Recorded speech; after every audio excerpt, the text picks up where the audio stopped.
Hello, and as the border to my webcam loads around me, as it will sometimes, or as it may not, I don't know. Um, I'm moody for the win.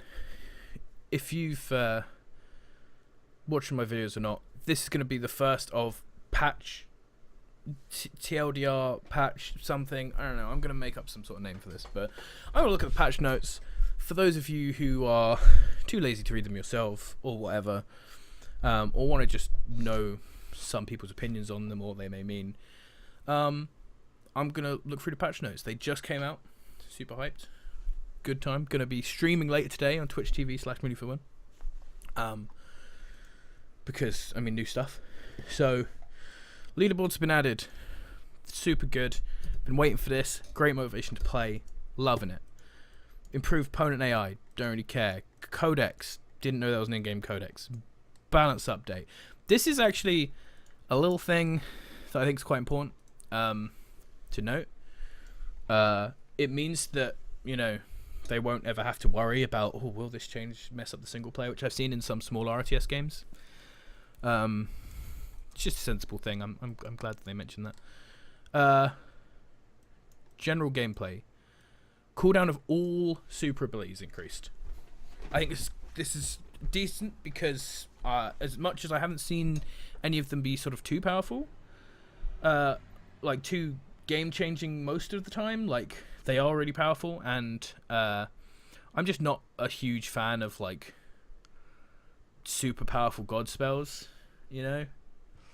sort of a thing that should have been left with Age of Mythology in my opinion. Base requisition rate has been increased. More money early on. That's nice. Gives you more choice, more ability to build different types, more expensive things, more varied army. Base turret damage reduced, and the turret primary weapon damage reduced. So turret's been made less strong, which I think is a good thing, because a lot of games I've been seeing in late ESLs and stuff, people are super scared to push for the win because they think, if I push for the win and I get an unlucky stun and all of my troops get caught in a turret or whatever, then I just lose my whole army, and then he could counterattack and win, and that could, swip the whole game around. So I like that the damage is being reduced. I think the turrets were slightly drawing games out for no reason, so good change. Escalation phases. Increased refund on units. And decreased resource rate bonus in Phase 4.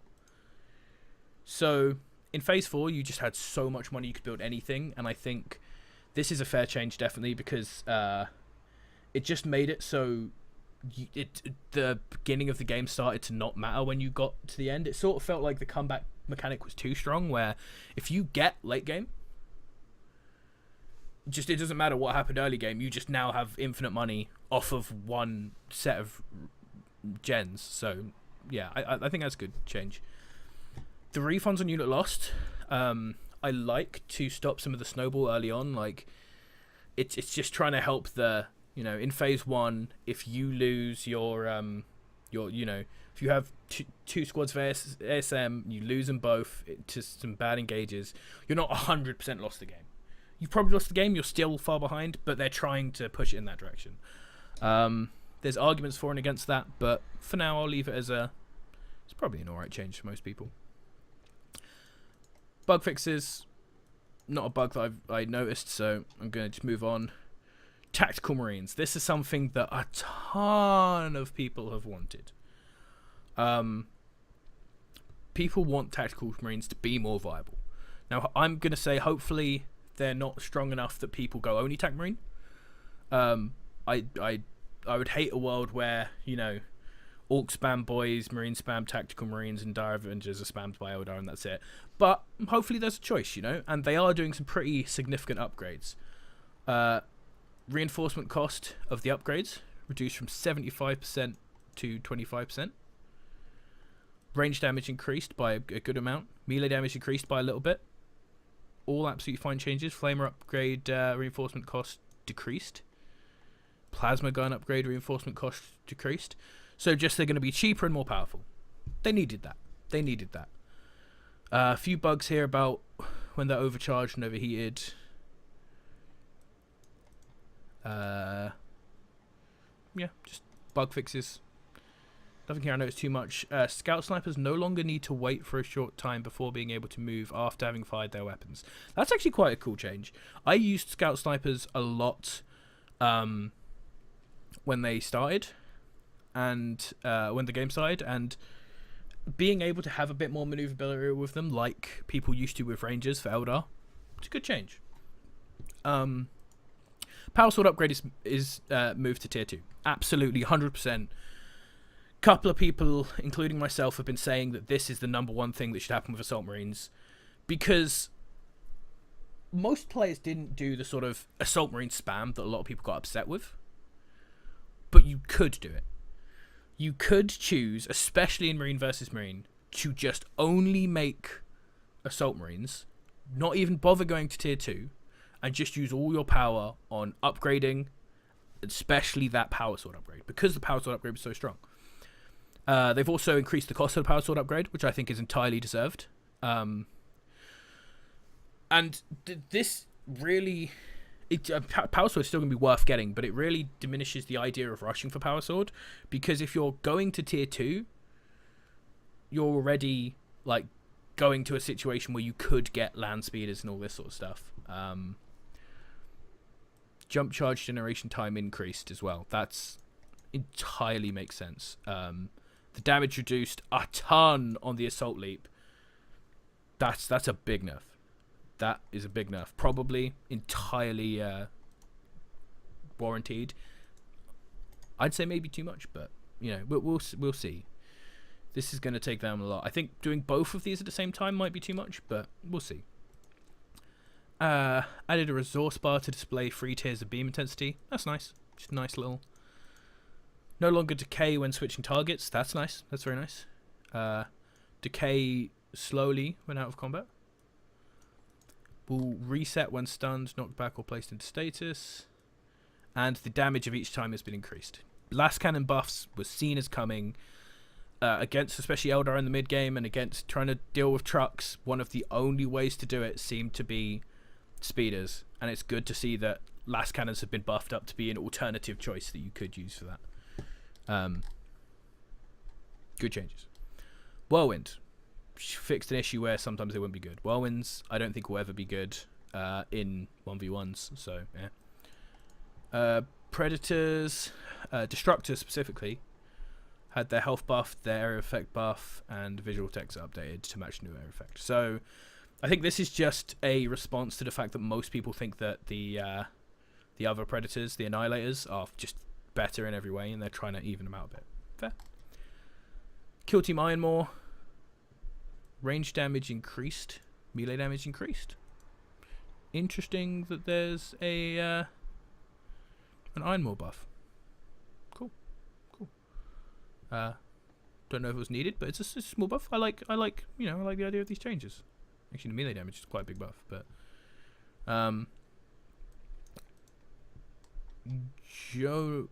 Jonah Orion.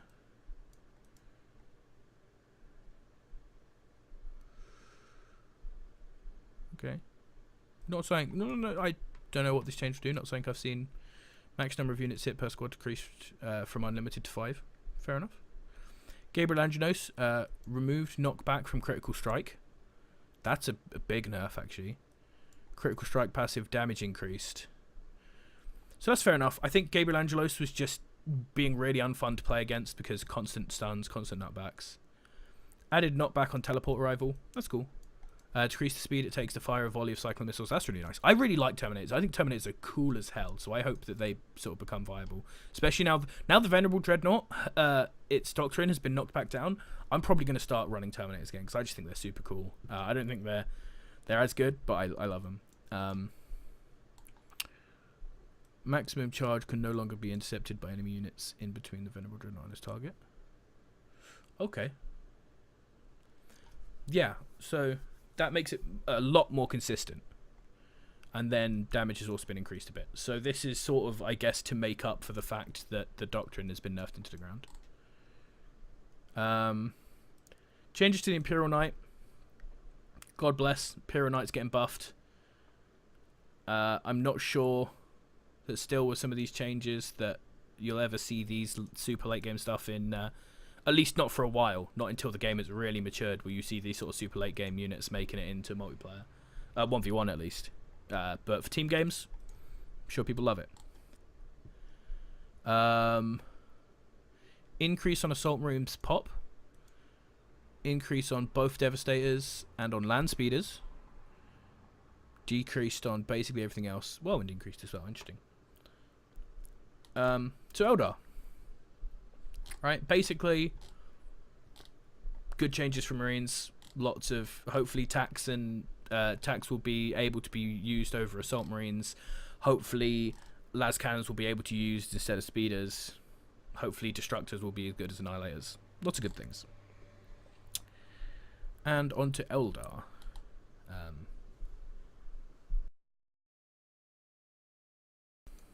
I desperately feel like I need to sneeze, but it's not coming, so we're going to move straight on to Eldar. Bone Singers. Warp now starts on cooldown when the unit's first started. This is a huge change. I think this is super important. It stops Eldar from being so abusive early game. You've seen people like Bike Rush do this all the time, where I cannot remember the name of the maps, but on the map that was in the beta, just running up to your side point, teleporting over to it, and getting there before you will get there, and just taking it. That sort of stuff, super annoying. Now, no longer doable. And the range has been decreased a bit. It had a ridiculous range. That's entirely fine. Dire Avengers, shield nerf, damage nerf. Fine. Howling Banshees have had their quick strike made cheaper, but also damage reduced. I'm happy that damage has been reduced. I think a lot of these changes seem to be going with the idea that some things were just too strong. And as much as I think that you should have a lot of things being strong in these sort of games, and you should balance around everything being strong rather than being weak, like having your whole army just get popped in like seconds from one ability can be really upsetting. A load of Doctrine Chambers as well. Hunters seems to have been completely remade. Speed boost no longer stacks with Fleet of Foot. That's very interesting. So there's now, there's less of a bonus for using them in Fleet of Foot. That could have some more harassment sort of stuff going on. When in stealth, Quick Strike will reveal you in the casting phase. That's huge, so that you can actually dodge that. Damage bonus reduced from Hunt by a load. Okay. And instead of being vulnerable with Reflecting Strike, they just take half damage. Fair enough. All fine changes. I feel like if they hadn't made some of these changes to nerf Howling Banshees a bit along with Dire Avengers, Eldar would have just gone back to only making Howling Banshees, and it would have been dreadful. Rangers also cost a little bit more power. And the cost to unlock now costs power as well. So this is also a similar change to the Howling Banshees, my idea. This is to stop people going, Dire Avenger spam not good anymore, Howling Banshee back to Ranger spam. Because now it requires power. So you can do Ranger spam, and it will probably be just as powerful as before, but it will severely cripple your ability to get to mid-game. Absolutely fine.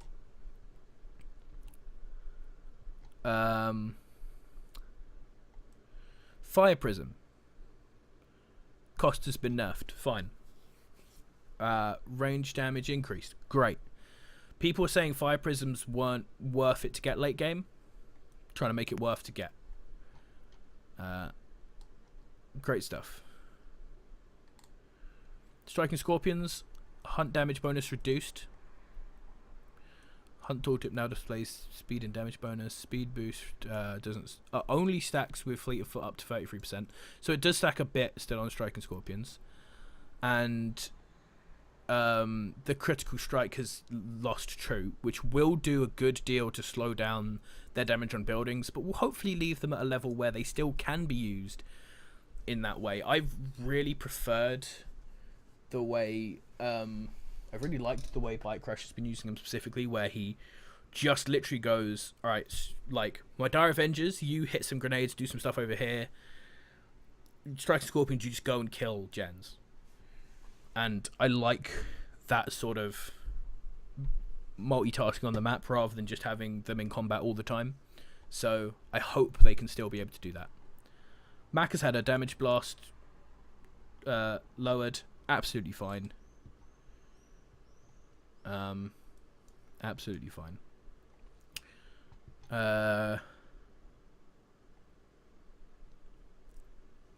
Okay, so that just makes it slightly easier to dodge, essentially. You dodge more of the damage if you dodge the last part, which is fine. Puts a bit more micro into it. So, very little change to Janazar. Fine. Warp Spiders buff. I have not seen Warp Spiders in single player at all. Wraith Recall Tooltip now displays the number of squads that will be teleported during its casting phase. Fine. Tiny little changes here. Little bug fixes and stuff. Eldritch Storm has been nerfed.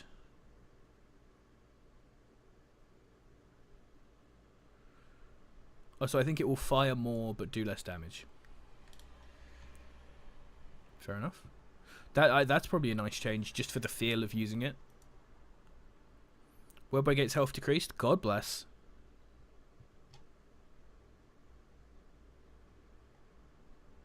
Okay.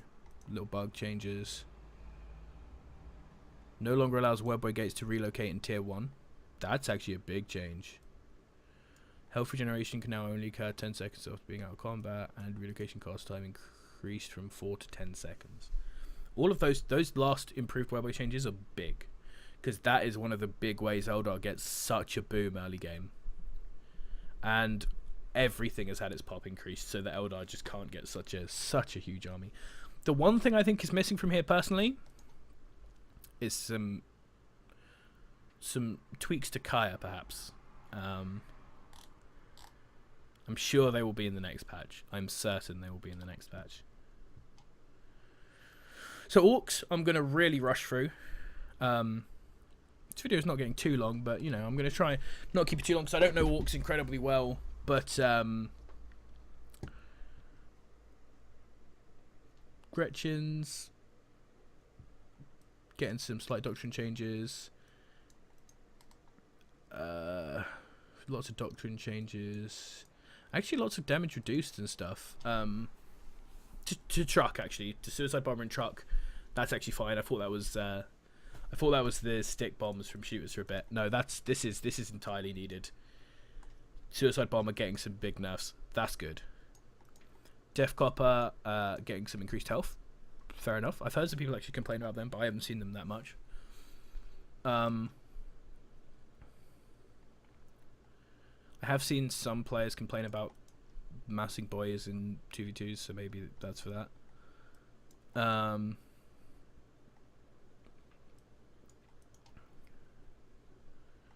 Okay, rockets no longer infinite range. That's a fine change. Okay, Doctrine buffed for Death Dreads. Fair enough. Reduced cost on the big track. That's cool.